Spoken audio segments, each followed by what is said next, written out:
네, 그럼 다시 오미크론 관련 속보 확인해 보도록 하겠습니다.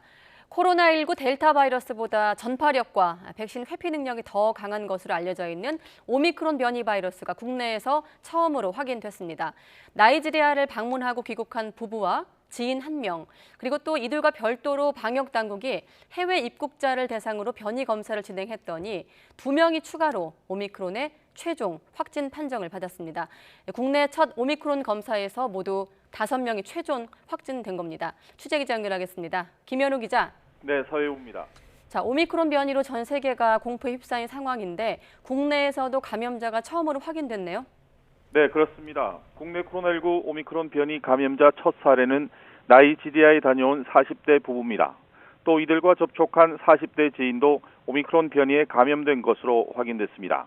코로나19 확진 판정을 받은 동거 가족인 10대 아들 1명에 대한 오미크론 변이 검사 결과는 내일쯤 발표될 예정입니다.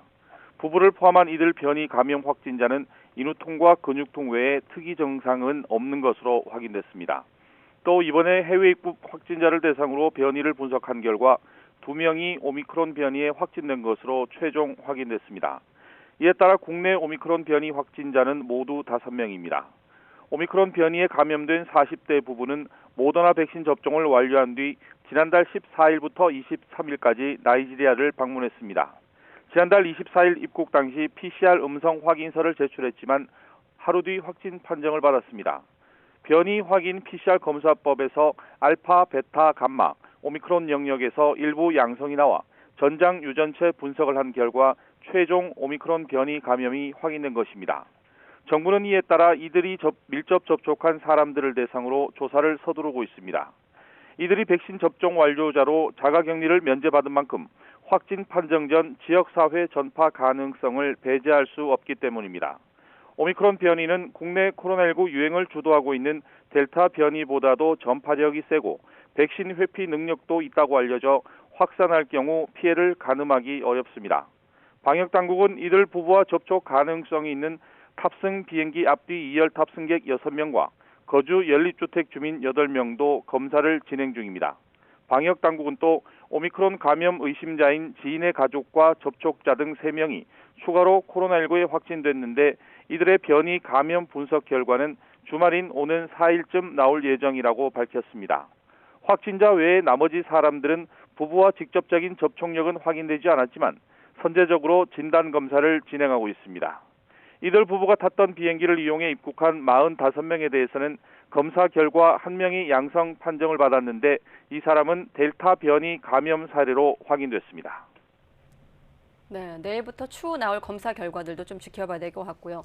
자, 이렇다 보니 정부가 오미크론의 지역사회 유입 가능성을 우려하면서 입국 관리를 강화하기로 했다고요? 네, 그렇습니다. 코로나19 바이러스의 새로운 변이인 오미크론이 지역사회에 유입됐을 가능성을 배제할 수 없다며 정부가 입국 관리를 강화하기로 했습니다.